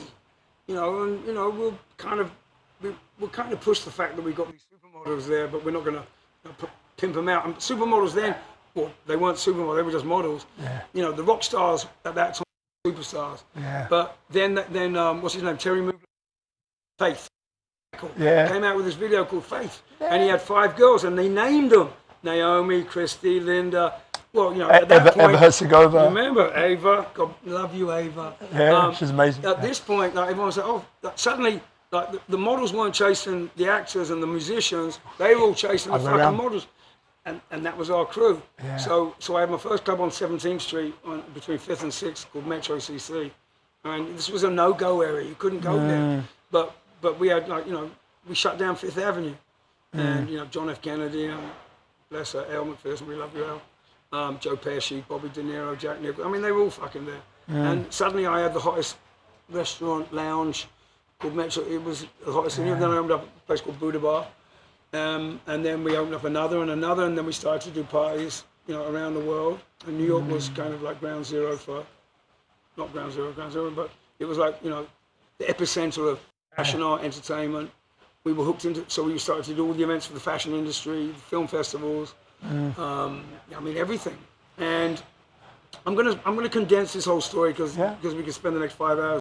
But basically, we created the business of promotion, where one guy, Leslie Bernard, my fucking brother, respect Leslie, Alex Nelson, rest in peace, Alex, rest in peace, where we would do it together as a team. These are boys, and we would fucking bring like 3,000 people to a party.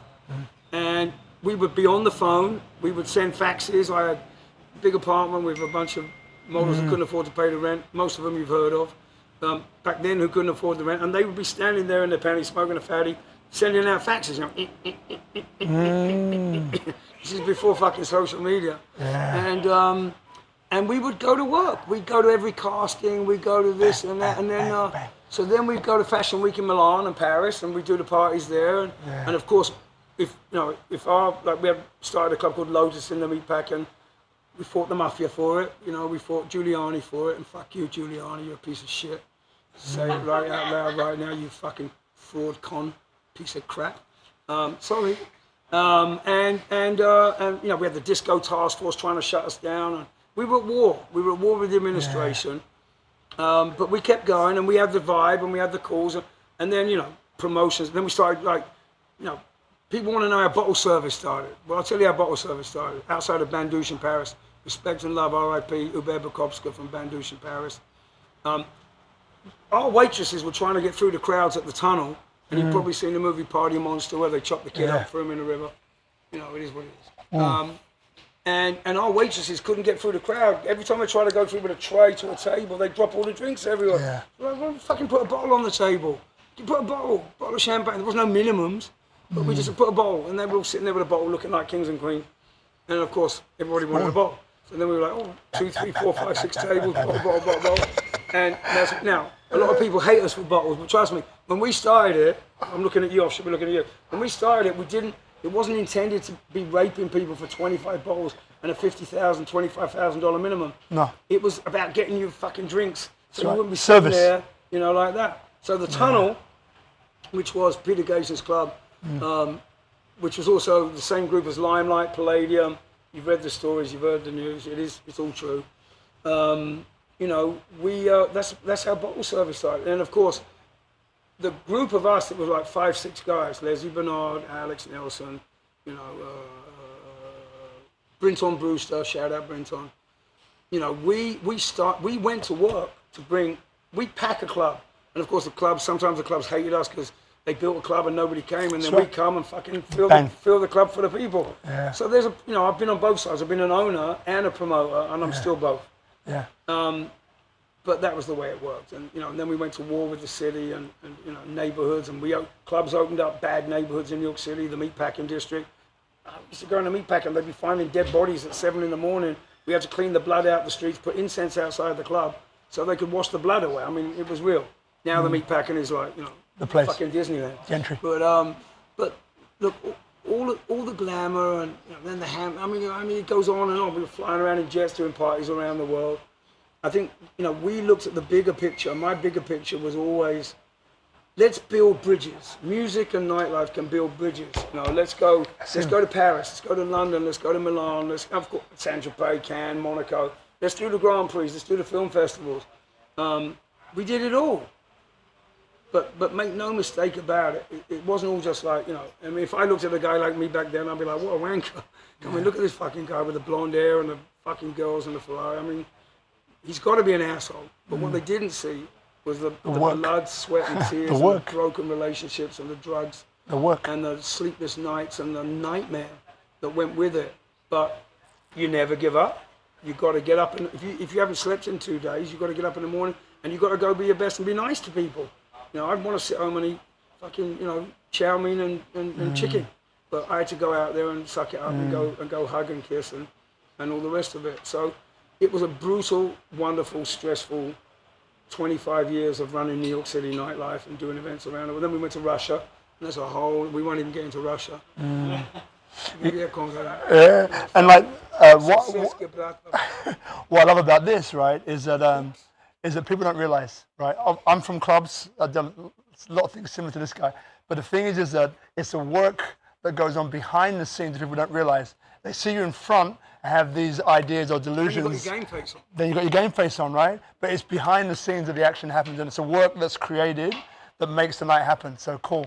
So look, let's go to these guys here. We can talk about New York forever, but I love what's happening already. I'm trying to summarize. I know, but you did good, very good. Thank you. So now, does anyone have any questions? Yeah, Mike. Hello, Mike. So you spoke a lot about not giving up, but what's your passion now? So Mike's question is, he spoke a lot about not giving up, but what is his passion now? I think I spent 35 to 40 years dreading the sun coming up. I hated dawn. Dawn was the enemy. It was noise. It was garbage trucks. It was construction. It was and that fucking phone would start ringing at 7:30 in the morning, and I'd be sitting there, on the couch with God knows who was in my loft, with lockjaw. I'd be fucking like T-Rex, like that. I hated dawn for most of my life. In Bali now, You love dawn. I wake up at about 4:30 in the morning now. I wake up just to watch that sun come up, take a big deep breath, and be there. And it doesn't change, in the past few years that I've got like you, somewhat clean and sober. That I can't get enough of the day. I don't want to miss a minute because I think I fucking missed so much of it over the years with all of that's. Waking up to that sunshine and the birds. We never had birds in New York City. That's my passion right now, and everything else is a plus from there. Wow. Thanks for the question, mate. Great question, mate. Anybody else? All right, while they're thinking about it, I know there's more questions out there. All right, I know there's more questions out there. So in a minute, what we're going to do when we finish the questions is that, so what we do is SpeakuP Monday, right, is from you, my brother, right, if there's anything that you like to close with, right, so it could be a phrase, it could be a parrot, it could be a story, something that you want to impart to people which are watching this, all right, if there's anything like that in your awareness, then let us know what it is, but not yet, because in the meantime, so any more questions, Anna? Yeah, just joking. She's like, what, me? I haven't got a question. So any other questions, guys? I know there's questions out there. Come on. Well, she knows my life because her I brother's know. my homie. I know. All right. Yes, a statement. Yeah. Now remember, do a sentence by sentence so I can explain what it is to these guys here. Well, I know Mark from New York City. I was at all of the crazy parties and clubs. So the beautiful lady here knows Mark from New York City. She was at all of the crazy club nights and the whole thing during New York when Mark was huge. Still is. And he's always been one to embrace life. And you embraced it back then. And you embrace it now. And that's lovely about you. But there's also been a beautiful change in you as well. Yeah. To where you're embracing this natural, loving, caring life. Wow. And I just want to say kudos to you. Thank you. Wow. Thank you very much. Thank you. And thank you. And Beautiful. look, I really, to respond to that, let's be honest, you got your game face on, and this isn't any sob story or any. Life has been absolute survival every single day for my entire life. Looking around at others. Most people's situation, I've been blessed with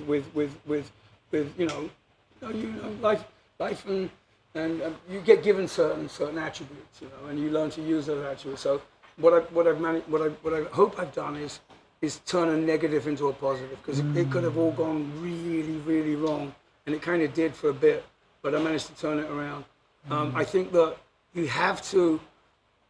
Again, like I said, the world doesn't owe you anything, and you go out there, and what you have to do, if you have the ability, look, we're all at different stages in our lives and past lives and all the rest of it. If you have the ability to affect somebody's life in a positive manner, you've got to rise to the occasion. You can't deny that responsibility. And some people are, at the first stage in their life, and they're learning. And you've got others that are old souls and they're wise. You can't keep that gift to yourself. You can't. You've got to share it. You have to. And if you can manage to get beyond the horrible and evil and tragic circumstance of childhood, physical, mental abuse, parents, strangers, drunken parents, physical abuse. Your parents don't know it all either. We don't know it all as parents, for those that are parents. We're all kind of winging it.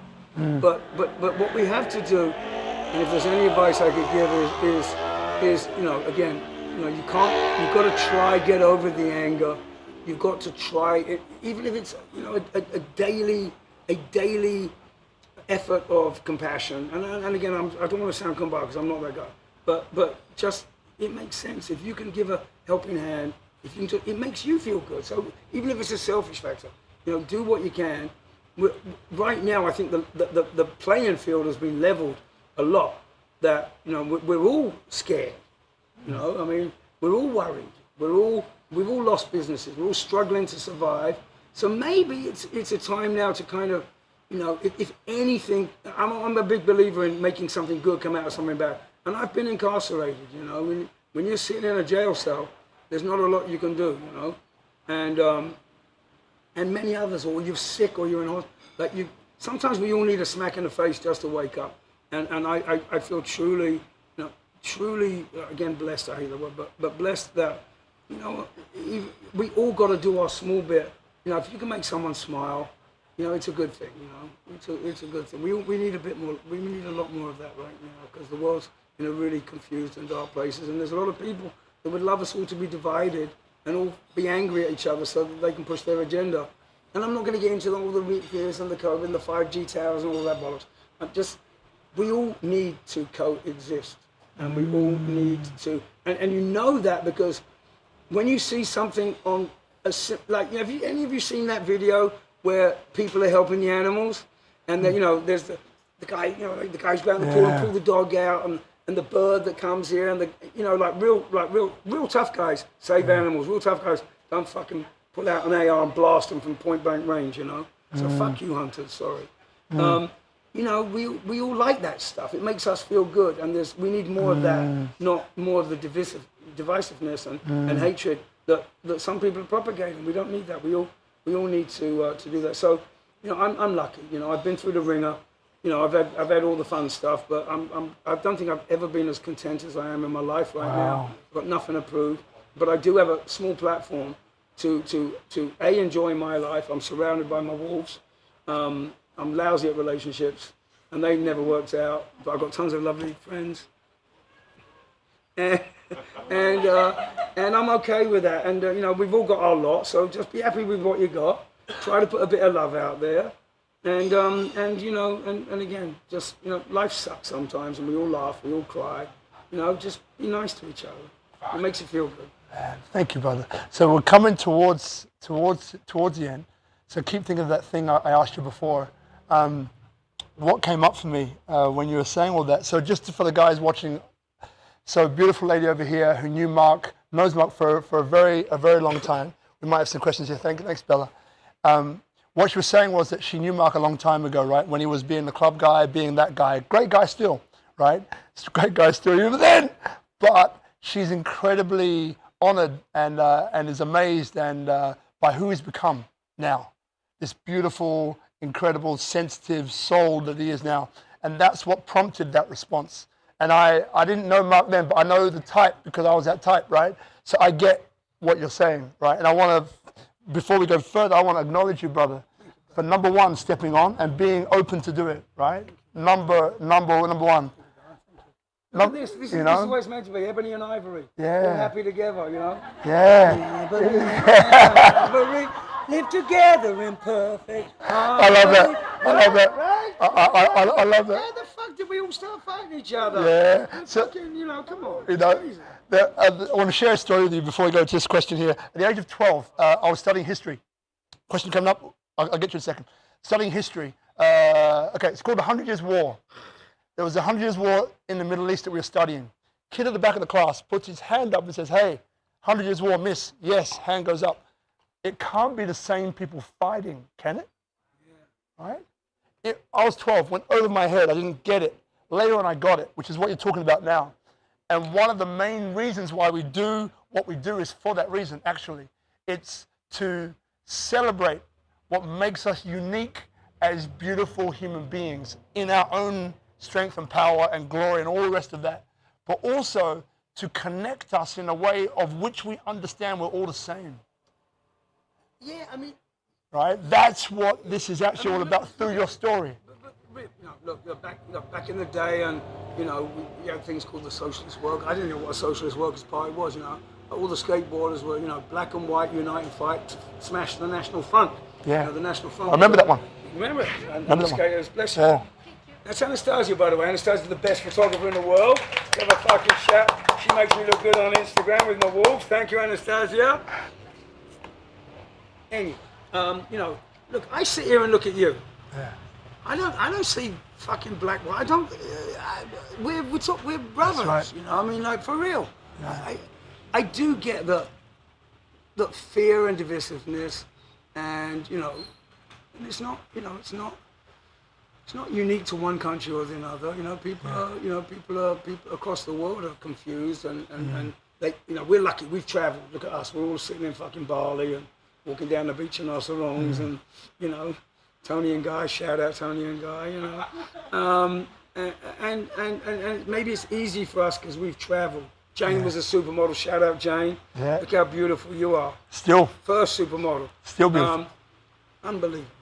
But we're lucky. We've travelled. I think we have to be a little understanding in the fact that, you know, a lot of people haven't travelled. You know, they're stuck in the north, south, east or west of whatever country they're in. We won't get into details, and then you've got those that are just propagating that fear and just fucking stoking that division. You know, it's not an easy task. You know, we are facing, you know, humongous hurdles of being able to coexist, being able to live on a planet that we're fucking raping and pillaging, and there isn't going to be much left of if we don't wake up and smell the coffee sooner than later. We need inspirational leaders. We need inspirational people, even at grassroots level, to just kind of unite. It's just common sense that we can't live on this planet if we're all fighting each other. Right. It's just not practical. So you know, I don't know what's gonna change. Maybe it'll take something as fucking humongous as this shutdown of the world for 2020. I mean, who'd have thought of that? That we just get maybe we'll just appreciate the small things. You know, going out, going to the beach, walking in nature. I don't know. You know, maybe we'll all get back to being horrible, nasty fuckers. And you know, as soon as all this clears up, we got a vaccine, and no vaccine, don't have a vaccine. I mean, can't we please try? Like, it only works if we learn from the bad stuff. If you keep doing the same shit over and over again, it's not going to work. So that's right. Look, we're at a crossroads right now, and you know, there's probably going to be some dramatic crap that's going to go down, which is kind of going down, but it'll probably get worse before it gets better. Where we just have to realise, you know, what we are. And this all sounds like all very profound and kumbaya, and I'm not that intelligent to be able to have that profoundation. Rip, can you teach me how to speak English, please? Your English is good, but here we are. That's right. A brother, having a conversation with a bunch of lovely people. That's right. We're lucky to be in Bali. I want the whole world to come to Bali. It's a beautiful place. You can all learn and celebrate nature, and that's it. Come on, you know. It's just let's simplify things and let's just be nice to each other. That's right. It makes you, even if it's a selfish motivation, it makes you feel good. It makes you feel good to be nice. Brother, so now we have a question at the back. Remember, when you say it, give me a pause so I can explain it to the guys watching. He's the good-looking guy with the good-looking Finnish girlfriend, right? That's you? Russian. There you go. Russian. По-русски, да? Привет. So, I know Mark from the time when my family owned the nightclub and marina business in the Hamptons in New York. Oh, Okay. Really? What club was that? Oh, get out of here. All right. So, Get out of here. Oh, God, right. don't tell us what happened. so this gentleman in the audience knows Mark from the time we owned a club in the Hamptons. This gentleman here owned a club in the Hamptons many years ago. I had like outgoing for a guy called Mark Baker for $10,000 a night, and here for 2 3 hours, he would give $10,000 in cash for that. $10,000? Mark Baker to appear at his club, $10,000 bucks. Thank you for sharing. Wow. Really?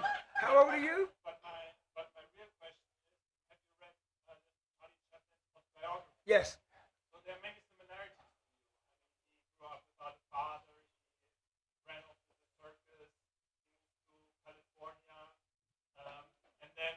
Let me stop you there. So, gentleman's asking, have you read Charlie Chaplin's autobiography? Because there's many parallels between Charlie Chaplin and Mark, running off to Circus, father figure, and everything else.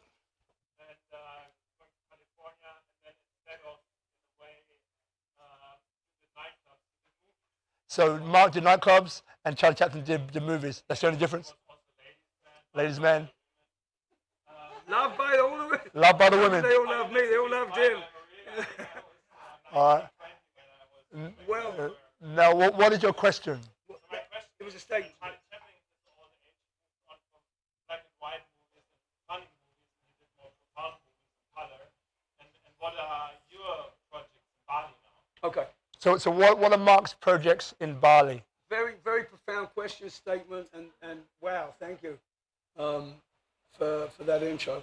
Let me start with I remember Conscious Point. Conscious Point was, and it's amazing that you mentioned that. Conscious Point was a club, an outdoor club in the Hamptons in New York City. Actually, it's not New York City, it's on Long Island, New York, where the rich and famous and the elite of New York go to vacate. Yeah. It has the most expensive real estate on the planet for 2 square miles of beachfront called Meadow Drive.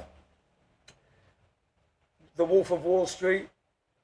By the way, the party in the movie was the party I threw for Jordan Belfort, and we still talk regularly. Conscious Point was the first place in the Hamptons where everyone would go out. And yes, we did lots of events there. And gosh, 10 grand was that? Okay, 10 grand. But the house I was renting was probably 20 grand a week. So there you go.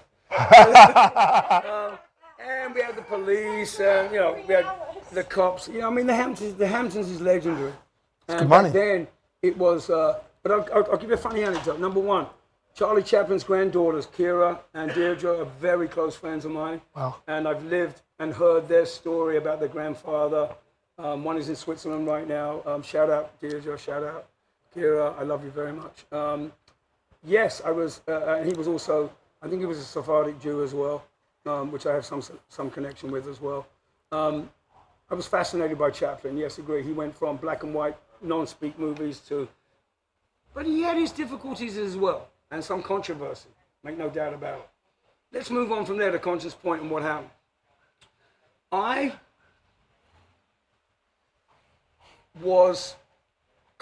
The Hamptons was white, completely white.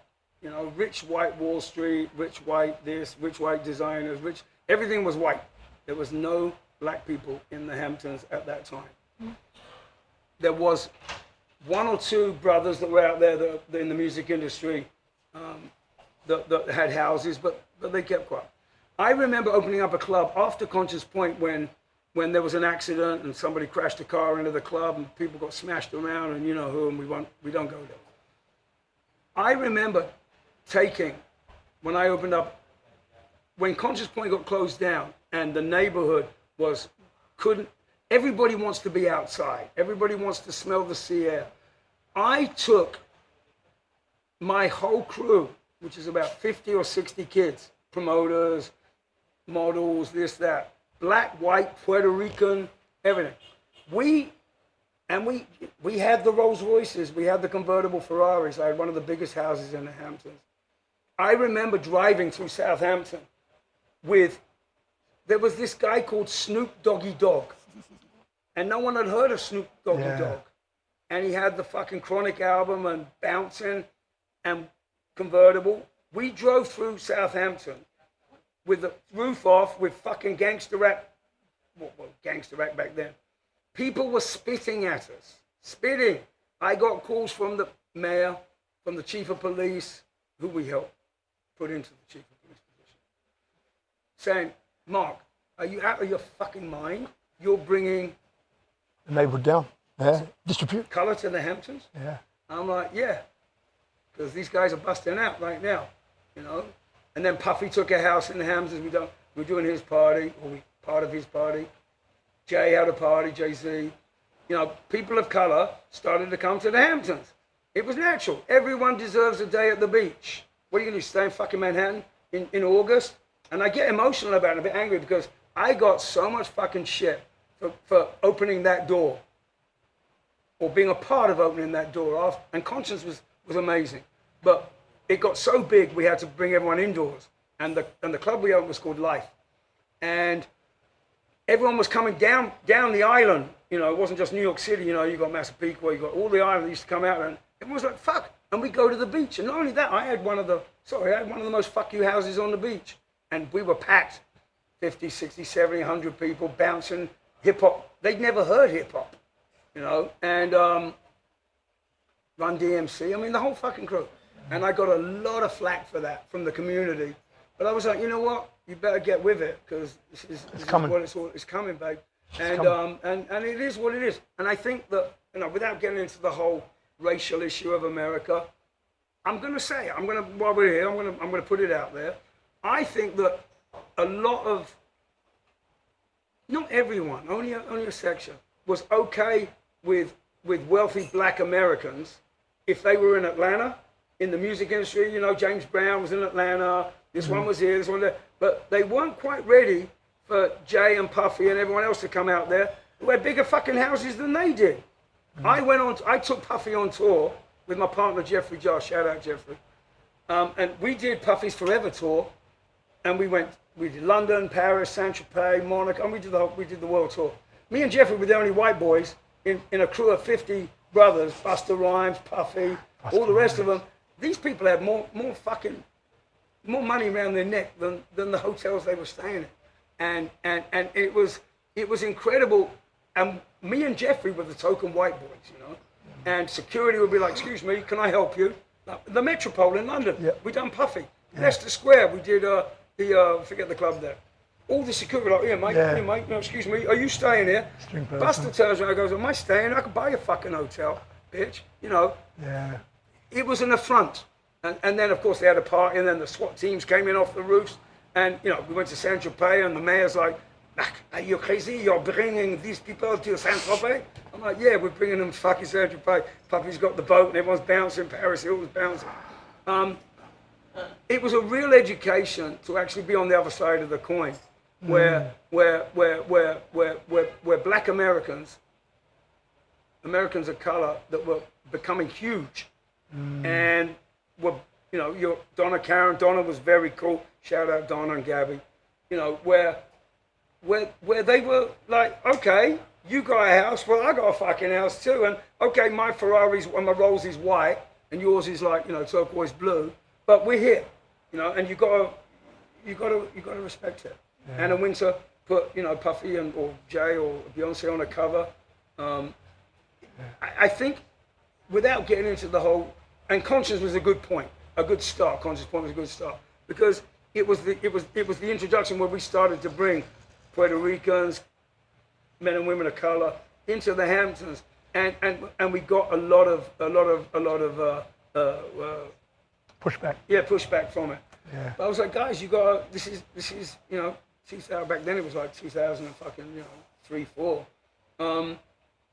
You know, this is it. You've got to roll with it because you can't fight it, you know. And I think that's possibly, and I won't get into the whole color thing, but where we're at right now is that everyone was okay as long as, you know, the brothers and sisters were down in Atlanta. Yeah. But no, sweetheart, they're going to be your fucking neighbor, and you should be looking at them like I'm looking at him right now, where I see a human being. I don't see a black man or a white man or you know, it is what it is, and the hip hop culture that goes with it.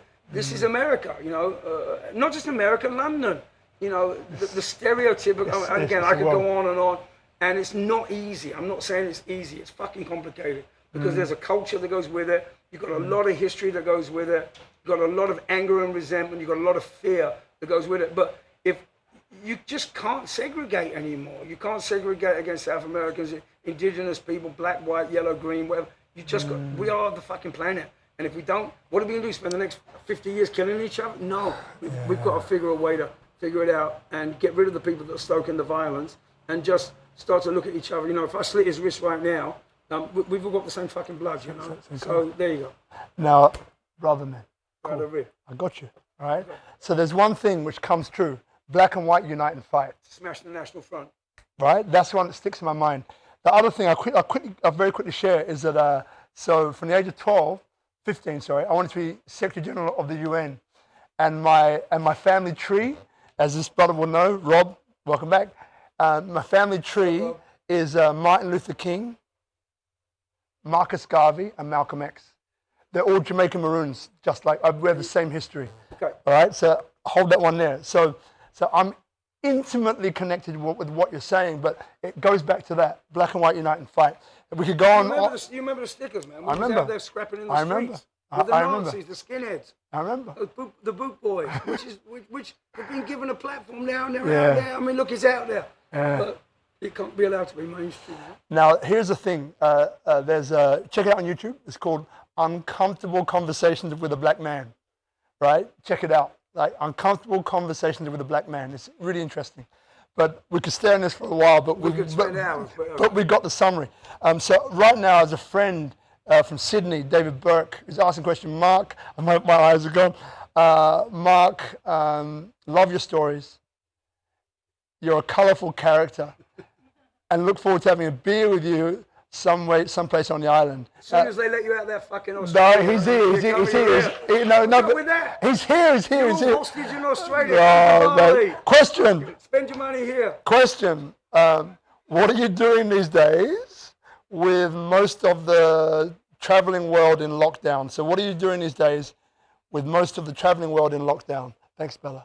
Okay. So that's the question. Okay, And well, then we'll wrap it.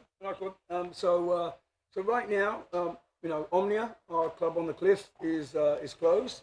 Beach Garden is closed. In the Raw, my juice company, is active. We're delivering, life-saving juices. In the Raw / hashtag whatever. I'm joking. Don't be joking. In the Raw. All our restaurants are closed. The clubs are all closed. We're all sitting there in a waiting pattern. But thankfully, Bali, look, we haven't. Fortunately, right now, we don't have overwhelming hospitals or overwhelmed hospitals with people on life support machines, right? Let's just leave it at that, because there's a lot of controversy about, this, that, wear a mask. Let's not get into that. The fact is that Bali has a unique system in the world right now where we have Pechalang, which is the community security. We have Banjar, which is community villages. We have religion. Whether you like it or not, it is what it is. And I think Bali has reacted very well to the current situation, and they are on top as best as they can be with the resources that they have. And the fact is that we don't have bodies piled up outside this room, thank God. Right now, I'm taking the time to actually just try and take a deep breath. I've just had 6 wolf pups from my 2 wolf dogs, and I get to spend time with them and watch them grow. They're 8 weeks old right now, and I'm just trying to just take a breath and instead of always looking to tomorrow and living in stress about where the next penny's coming from, I'm actually just trying to take a breath and enjoy today. And I think it's all about survival for all of us right now. We don't know when it's going to end. We don't know when we're going to be able to travel. We don't know when they're going to let you people out of Australia where we want you here. And we don't know.